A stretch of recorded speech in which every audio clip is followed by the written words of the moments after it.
Italian cultural environments, particularly the first 5 books, since they cover a variety of subjects and describe the geography, ethnography, zoology, food culture, religious traditions of some areas yet unexplored and unknown to Western Europe, and which are Southern Egypt, Libya, Ethiopia, the Horn of Africa, some parts of Asia. So the vivid curiosity towards this Greek text, newly arrived from the Orient, is clearly illustrated by the number of translations from Greek to Latin and then afterwards from Latin to vernacular, produced around the 15th and 16th centuries. In 1448, Pope Nicholas V, who was deeply engaged in the rebirth of Greek studies in Italy after the Middle Ages, commissioned the first Latin translation of books from 1 to 5, so the interesting ones, to the famous Florentine humanist Poggio Bracciolini, who is very well known for his discoveries of ancient manuscripts containing lost classical Latin texts, as well as for his leading role in the development of the humanistic script. Poggio's translation was concluded in 1449 and soon became very popular. It had a remarkable manuscript diffusion and was printed for the first time in Bologna in 1472. Despite its importance as regards the reception of Diodorus in the Renaissance, Poggio's version is very poorly studied, and this was one of the main topics I dealt with in my PhD dissertation, and I am now preparing a critical studies on its textual transmission. From the census I carried out, it emerged that there are 46 extant manuscripts of this translation, mainly preserved in European libraries, but a few are also in the US, and we shall see that this is the case of the most important manuscript we will focus on during this talk. Well, as I started my first-hand examination and collation of this remarkably wide manuscript tradition, and I started from the manuscripts preserved in Europe, obviously, I soon realized that the majority of the exemplars carried a variety of marginal notes, often written by by multiple hands. Usually we find a scribal hand plus at least a couple of few secondary ones. These marginal notes generally consist in simple reading signals, maniculae, notabilia, cross-references to other authors, glosses, or textual corrections. And this circumstance is not surprising at all, being a direct consequence of the nature of the text itself, which provides a huge amount of historical, geographical, mythological curiosity, which probably just looked worth being noted down by readers. What I found by far more interesting is the fact that some manuscripts, to be precise 14 of them, and here's a list, well, these manuscripts share pretty much the same long series of marginalia in the form of indexing notes running along the margins of each exemplar, pointing out the various topics and realia Diodorus' text deals with. These recurring sets of marginalia are written by the same scribal hand, which copied the whole text, so usually with the same ductus and ink. Here are a few examples, so you can easily see that the hand is the same, so the scribe writes the text and the marginalia as well. Here are a few other examples. So this circumstance led me assume that they were these marginalia were likely to have been transcribed at the same time as a text, as an integral part of it. Moreover, my collation showed that these manuscripts, these 14 manuscripts, appear to be connected one to each other by mistakes from a strictly textual point of view, and therefore the presence of such identical sets of marginalia could stand as an additional proof of link between them. And obviously the next question I asked myself was, well, what stands behind these recurring notes? What was their origin? Did they originate from an innovative branch of the manuscript tradition?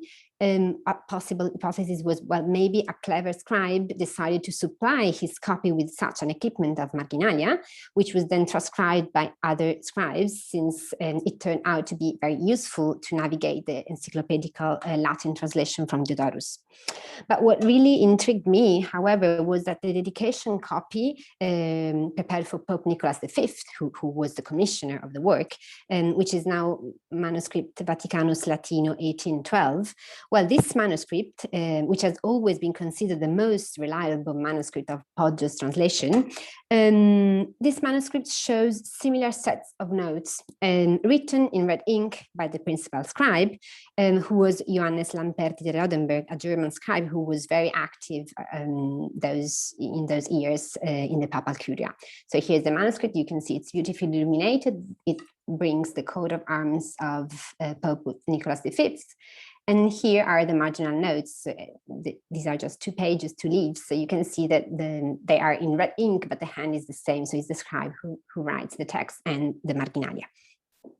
Well, even though these marginalia do not perfectly match those to be found in the 14 manuscripts I showed you before, still there is quite a good degree of coincidence, which I told myself could not be fortuitous at all.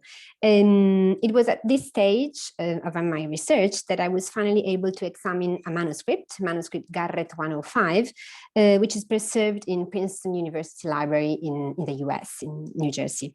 Here it is. This is the frontispiece. This manuscript was known to scholars of Poggio Bracciolini since the 80s of the 20th century, because the well-known English paleographer and librarian Albinia Tilly de la Mare had assigned it to the hand of an anonymous scribe who appears to have been working for Poggio in Rome around the mid of the 15th century, copying some of the humanist works. Albina de la Mare never wrote anything on Manuscript Garret 105, unluckily. Nevertheless, she communicated informally to Elena Arce, editor of Poggio Bracciolini's letters, that in her opinion, the Princeton manuscript carried autograph marginalia written by Poggio himself. Even though this important information has never been taken into consideration by scholars, and in fact it has been somehow rejected or at least brought into question by the official catalogue of medieval and Renaissance manuscripts preserved in Princeton University Library, published in 2013, so quite recently. The descriptive entry dedicated to Manuscript Garret 105, which is overall extremely accurate, states that the exemplar is written by a scribe who worked for Poggio. So that's accepting one side of Albina de la Mare's attribution, but then adds, and I quote, that only a few brief marginal notes might be in Poggio's hand, while many other annotations pertain to various unidentified 15th century hands. Now, given this official description, when I had the chance to personally examine Manuscript Garret 105, I was quite surprised to recognize Poggio's hand in almost every single leaf of the exemplar, with no doubt. So his marginal notes constantly accompany the text throughout the whole translation. I'll show you now. Here are just a selection, for a total amount of more than 600 marginalia. So there's a huge amount of Poggio's hand here.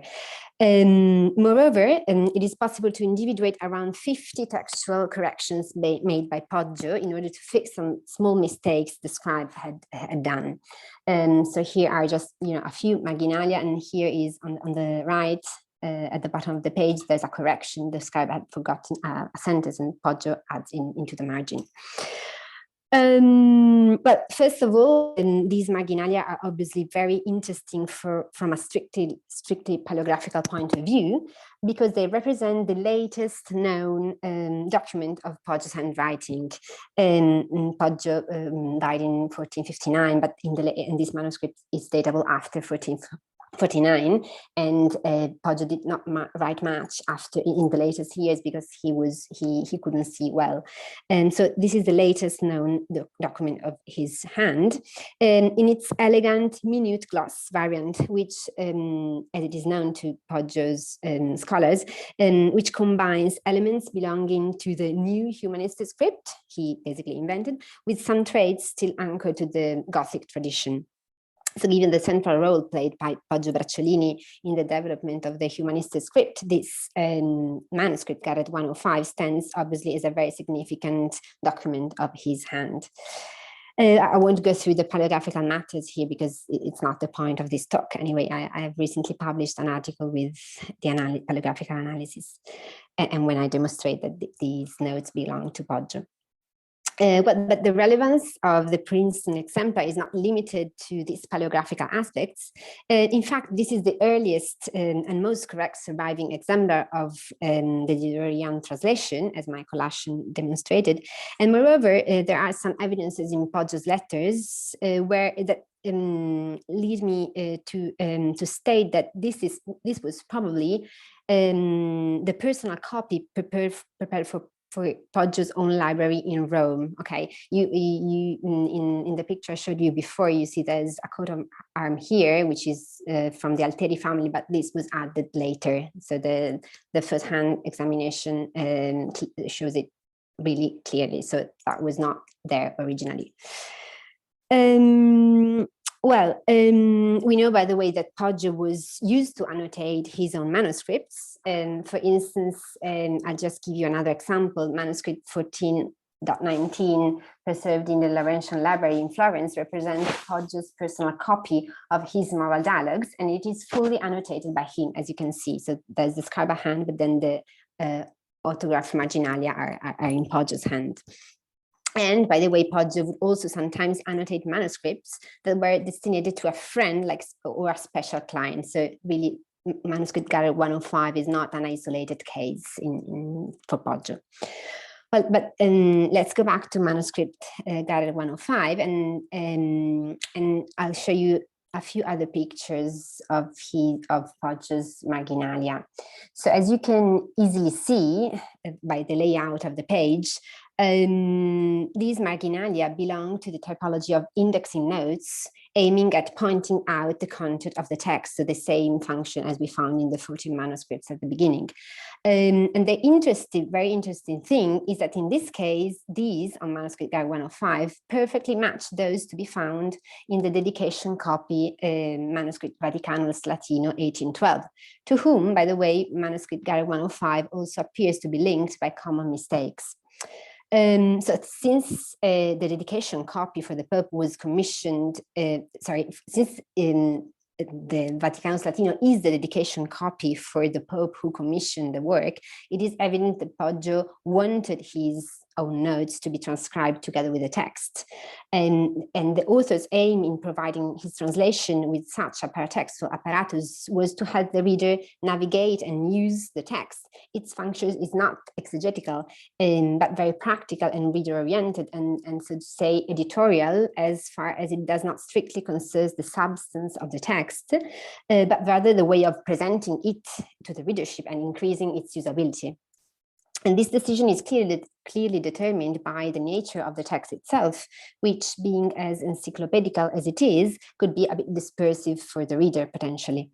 There is actually a very limited group of notes showing quite different characteristics, which are interesting for the content, because they clearly allude to some of the author's biographical experiences or record his reactions towards some of Diodorus' statements. And I'll give you just a couple of examples.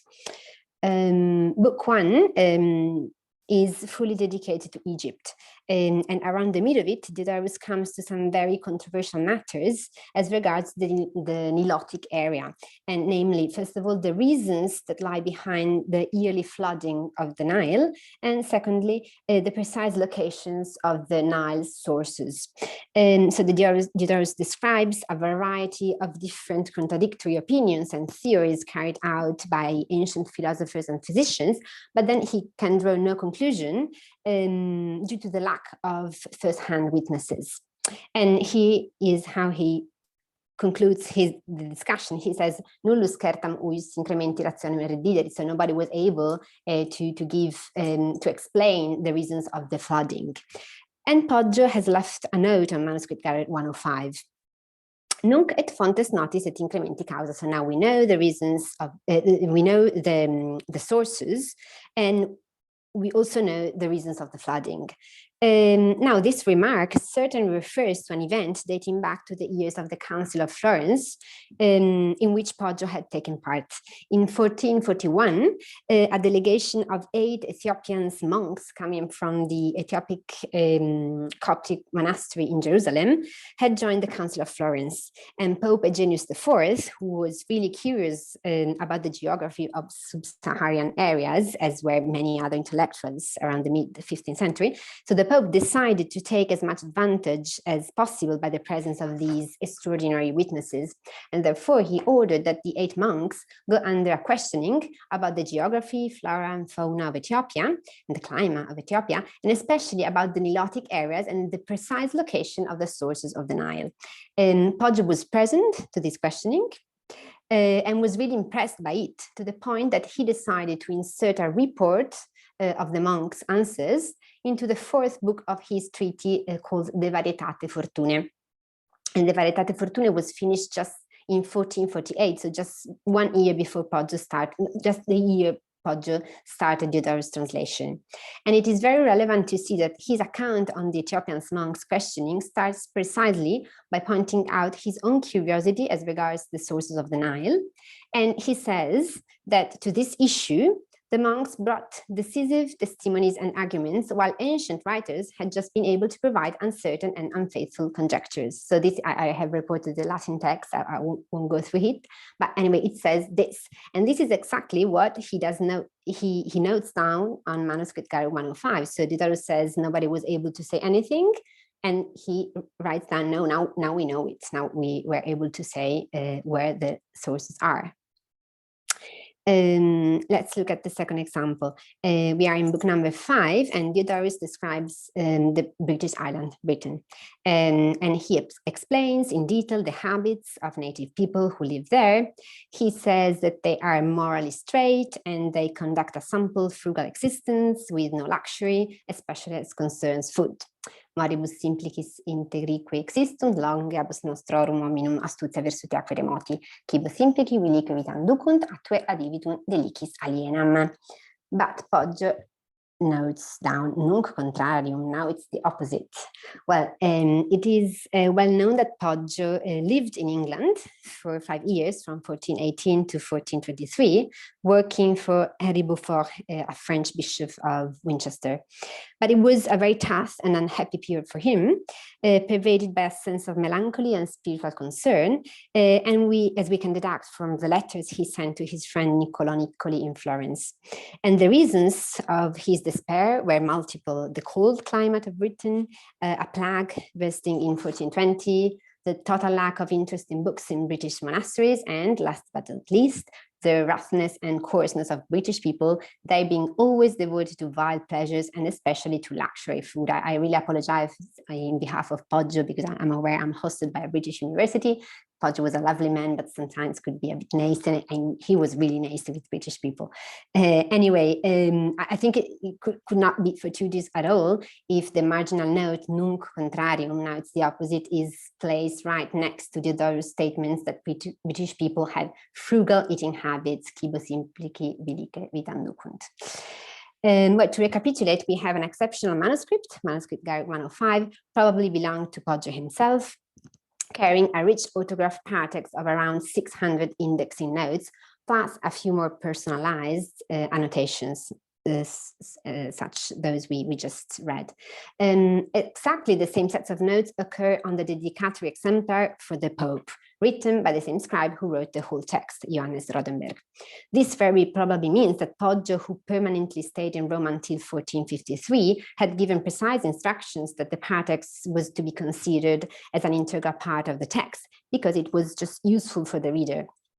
And those on Manuscript Garret 105 so are not private notes accidentally transferred by the scribe on the dedicatory exemplar for the Pope. Poggio very likely wanted them to be there on that exemplar. But before heading to the conclusion, we need to go quickly back to the paratextual apparatus recurring in the 14 manuscripts I introduced at the beginning of this paper. So even though the indexing notes to be found here on those 14 manuscripts do not perfectly match those on Manuscript Garret 105 and just to say, sorry, not to cut you off, but if you could wrap up quite quickly, because yeah, we're going over I'm over. Yeah, I'm over. So even if they are not the same, their practical function is absolutely the same. And what is more significant, those particular annotations referring to Poggio's biography recur also in almost all of the 14 manuscripts interested by this phenomenon. And so there's no way that this circumstance can be fortuitous. Okay. So the presence of these biographical annotations proves that behind the indexing notes, which occur in the group formed by the 14 manuscripts, lies with no doubt Poggio's authorial will. The paratext on Manuscript Garret 105 represents an authorial project with a specific aim as regards the divulgation and publication of the work. And this ideal project spread through part of the manuscript tradition with some variations. And this variation can either derive from a slightly different formulation of the notes made by Poggio himself on one lost exemplar other than the Garret 105. We have evidence in Poggio's letters that he continued looking after the divulgation of his work. So he might have provided another exemplar with similar autograph notes, and this lost exemplar could be the father of these 14 manuscripts, or they can derive from a process of creative reelaboration made by an active, innovative scribe. Anyway, what I want to point out to conclude is that this case I have presented is not isolated in humanistic tradition of humanistic works. For instance, Lorenzo Valla used to conceive particularly accurate paratexts for the divulgation of his works. But there are other cases such as Giovanni Tortelli's and Francesco Filelfo's works. The manuscript tradition of their works show recurrent annotations which are likely to derive from the authorial will, even though we have no autograph proof of it. The case of Manuscript Garret 105 is particularly lucky and precious because it provides us the link which is missing for other cases. And I'm convinced that the manuscript tradition of many other Renaissance works is rich in similar examples of marginal paratexts which go back to the author. And even though they are usually overlooked by scholars, I think they would definitely deserve to be investigated more deeply. Thank you.